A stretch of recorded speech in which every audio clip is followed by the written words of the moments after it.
Sweden میں court کے سامنے باقاعدہ قرآن مجید کو جلایا گیا ہے. مسلمان کوئی کام کرتے ہیں, کوئی جذباتی پن دکھاتے ہیں جب, تو یہ یورپی کنٹریز چیختے ہیں کہ یہ مسلمان جذباتی ہوتے ہیں, مار دھاڑ کرتے ہیں, قتل و غارت کرتے ہیں. علماء اس قتل و غارت کی بھی مخالفت کرتے ہیں, لیکن جو چیز فساد کا ذریعہ بنتی ہے, مسلمانوں کے جذبات برانگیختہ کرنے کا ذریعہ بنتی ہے, وہ چیز بھی غلط ہے. دیکھو اسلام نے حکم دیا وَلَا تَسُبُّوا الَّذِينَ يَدْعُونَ مِن دُونِ اللَّهِ فَيَسُبُّوا اللَّهَ عَدْوًا بِغَيْرِ علم, کہ تم ان کے جھوٹے خداؤں کو برا بلا مت کہو, ورنہ یہ بھی تمہارے خدا کو برا بلا کہیں گے. حالانکہ اسلام ان کے خداؤں کو جھوٹا کہہ کے بھی کہہ رہا ہے کہ ان کو برا بلا مت کہو. قرآن میں الحم سے لے کے والناس تک کتنی جگہ بت پرستی کی مخالفت ہے کہ بتوں کی عبادت مت کرو, لیکن پھر بھی قرآن کہہ رہا ہے اس طرح سے رد مت کرو کہ یہ تمہارے خدا کو برا کہیں. تو آپ بتائیے, جو مذہب کسی دوسرے مذہب کا مذاق اڑانے کی اجازت نہیں دے رہا, اس کے باطل ہونے کے باوجود کہہ رہا ہے اس طرح سے رد مت کرو کہ وہ تمہارے خدا کو یا رسول کو برا بلا کہنا شروع کر دیں, تو وہ مذہب کتنا پیسفل ہوگا اور وہ کتنا لوگوں کے جذبات کا خیال کر رہا ہے. اور ان لوگوں کو آپ دیکھیں کہ آزادی کے نام پہ, ہیومن رائٹس کے نام پہ کس طرح مسلمانوں کے جذبات سے کھیل رہے ہیں. ہم یہ مانتے ہیں کہ یہ قرآن کس کی کتاب ہے؟ اللہ کی کتاب. تو جس خدا کو ہم اللہ مان رہے ہیں اور کریٹر مان رہے ہیں اور ہمارے ایمان کا حصہ ہے, اس پہ ہم جان دینے کے لیے تیار ہیں, تو ہم یہ برداشت کر لیں گے کہ اس خدا کے کلام کو ہماری نظروں کے سامنے جلایا جائے؟ یہ برداشت کر لیں گے ہم کیا؟ یہ کوئی جھوٹے مذہب کا ماننے والا تو برداشت کر لے گا جس کو اپنی کتاب کے اللہ کی کتاب ہونے کا یقین نہ ہو. اس کی میں آپ کو ایک مثال دیتا ہوں. دیکھو کوئی شخص آپ کے سامنے آپ کے باپ کو مار پیٹ رہا ہو اور آپ چپ کھڑے ہوئے تماشا دیکھ رہے ہیں, تو لوگ کیا کہیں گے؟ یا تو یہ آدمی بالکل بے غیرت ہے, غیرت ہے ہی نہیں اس میں, یا یہ کنفیوژن میں ہے کہ یہ اس کا باپ ہے بھی یا نہیں ہے.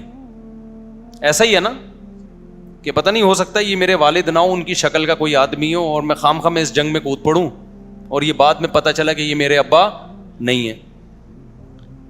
ہم اگر کنفیوژن میں ہوتے ہیں نا کہ یہ کتاب قرآن اللہ کی ہے یا نہیں ہے, تو ہمارے جذبات مشتعل نہ ہوتے. کہ میرے بھائی, ہمیں چڑھتے سورج کی طرح اہل اسلام کو, اہل ایمان کو یقین ہے کہ یہ کلام کس کا کلام ہے؟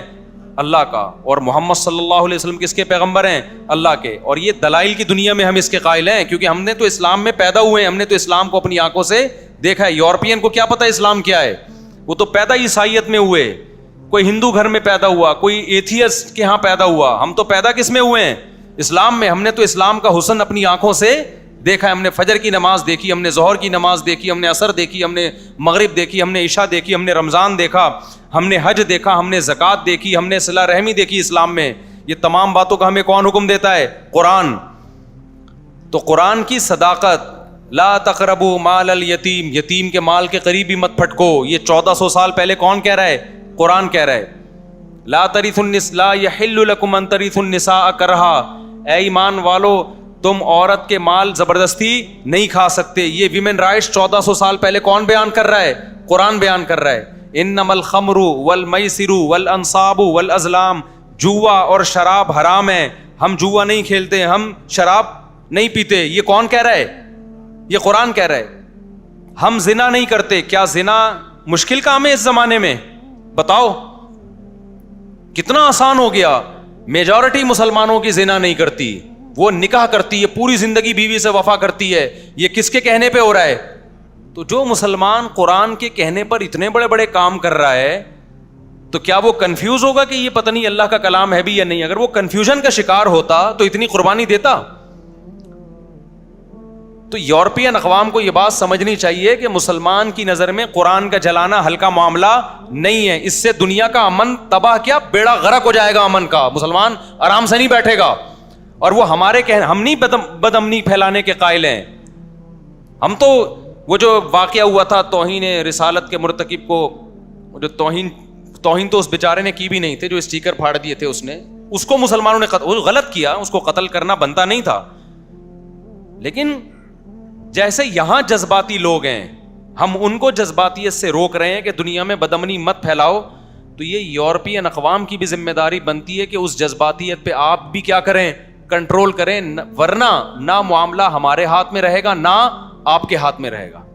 ہٹلر نے جنگ کا آغاز کیا تھا نا, وہ بھگتنا ساری دنیا کو پڑا ہے, تو غلطی کس کی تھی؟ ہٹلر کی تھی کہ نہیں تھی؟ خدا کی قسم اس سے بڑی جنگ دنیا میں چھڑ سکتی ہے اگر اس طرح سے قرآن کو جلایا جاتا رہا اور محمد صلی اللہ علیہ وسلم کی توہین کی جاتی رہی, اور اس جنگ کے ہم ذمہ دار نہیں ہیں. ہم تھوڑی کہتے ہیں لوگوں سے کہ لڑو اور اس طرح قتل ہو, ہم تو کہتے ہیں بھائی لیگل راستہ اختیار کرو, قانونی راستہ اختیار کرو. تو جب گورنمنٹ کی سرپرستی میں یہ کام ہو رہا ہوگا تو لوگ لیگل راستے کے لیے جائیں گے کہاں جائیں گے لوگ لیگل راستے کے لیے؟ لوگ پھر ہماری بات سنیں گے کہ امن سے رہو اور پرامن احتجاج, لوگ کہاں سنیں گے؟ تو ہم تو ابھی بھی کہتے ہیں بھائی پرامن احتجاج کرو آپ, لیکن آپ بھی وہ کام کرو کہ دنیا میں امن خراب نہ ہو. مسلمان کسی قیمت پہ بھی پیغمبر کی توہین, قرآن کی توہین برداشت نہیں کر سکتے, ناممکن ہے. یورپین اقوام کو یہ بات سمجھ میں نہیں آ رہی ہے, وہ ٹرائی کر کے دیکھ رہے ہیں کہ ان کو ہوتا کیا ہے. آپ کھیلیں نہیں بھائی ہمارے جذبات سے. ہم کب کہتے ہیں کہ آپ قرآن پہ ایمان لے کر آؤ؟ ہم کب کہتے ہیں کہ آپ محمد صلی اللہ علیہ وسلم کو اللہ کا پیغمبر سمجھو؟ لا اکراہ فی الدین, اسلام کہتا ہے دین میں زبردستی نہیں ہے. لیکن آپ کو ہم قرآن جلانے نہیں دیں گے, محمد صلی اللہ علیہ وسلم کی توہین کرنے نہیں دیں گے. آپ محمد صلی اللہ علیہ وسلم سے اختلاف بھی کر سکتے ہو, آپ کے مشن پہ اختلاف کرو, جیسے کہ ہمیشہ سے غیر مسلم اعتراض کرتے رہے ہیں.